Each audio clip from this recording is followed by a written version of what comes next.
nahiga nga pala ako dito. At kasama ko nga po si Onggoy. Ay, charot. Yung alaga ko nga pala. Papahinga muna kami saglit. Ay, nakalalaro-laro lang kami ngayon. Dahil nga sumasakit yung likod ko kasi alam niyo na grandma, ganun talagang buhay.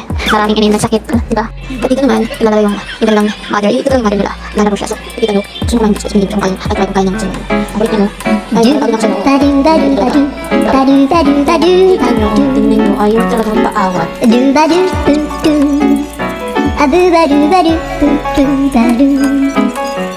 yun, nakakain din siya ng bongga.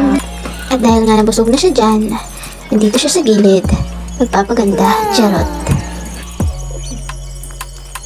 At ngayon nga, bumangon ako para silipin ko, okay na ba? Hindi na ba umuulan? Ay, yun nga, nakita ko umuulan pa rin, malakas pa rin yung ulan. So ayan, fast forward na tayo guys. Ayan, dito, ginagawa ko ay tumatalon, malamang. Nagtatali ako ng buhok. Hindi nga, nag-ingay ng kapitbahay niya. Sabi nga, hindi ko pa marinig. Kasi ano pa, charot. Ayan guys, nag-iipit nga pala ako dyan ng kilikilip. Kasi, nag-cravings ako ng something like scanning. At ito nga, si Lola nyo, siya kailangan mag-alik-alik na kagawin mo para fresh ka kahit hindi ka niligo, oo. Ayaw, di ba? Naman ng konti, di ba? So, ayan, flex ko nga yung lipstick ko, nasaan siya? Nasa TikTok o Yellow Basket. So, check out na lang kayo dun, guys. Maganda to at long-lasting talaga. Long-lasting na kagandaan. Yeah! Pili na kayo. Go! Nice! Ngayon naman, nangangalakal naman ako dito ng binto. Nangangalakal or nagbuhukay.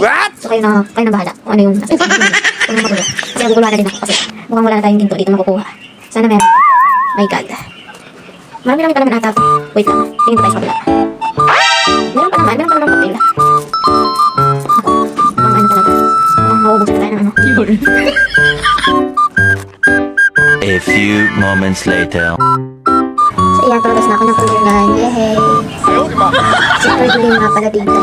Kasi hindi yung paningin sa kanya. Ay, charot! Ayun nga, lalakad ako. Lumilipad din ako. Papunta na ako dito sa pangalawang pinto ng kulungan. At finally, nandito na ako sa labas ng kulungan. Ay, nako, maulan nga pala. Pero meron ako dalang payo. So, super ulan nga pala. Grabe nga yan. Nababasa ang Disney Princess niya. Yay!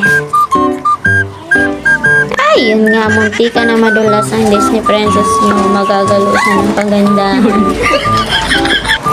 Yun nga, finally nakalabas na sa kulungan si Disney Princess niyo. Yes! Nandito na siya ngayon sa chickenan. Wow! Chicken kasi favorite niya yan.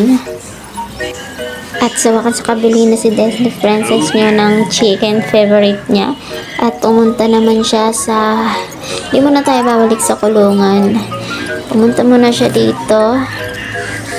Pumunta muna pala ako dito sa ano. So nilagay ko yung cellphone ko sa may ano. Kaya wala blackout. Nag-run out. Oo guys, nag-run out siya. Kasi baka mabasa at mahulog, diba? Wala, mawala yung cellphone natin. Basag, diba? So ayan.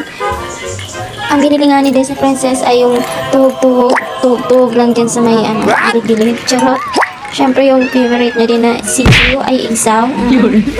Yun nga, nakabili na si Disney Princess. Oh, thank you so much. At ayun, pauwi na siya. Babalik na siya sa kulungan niya.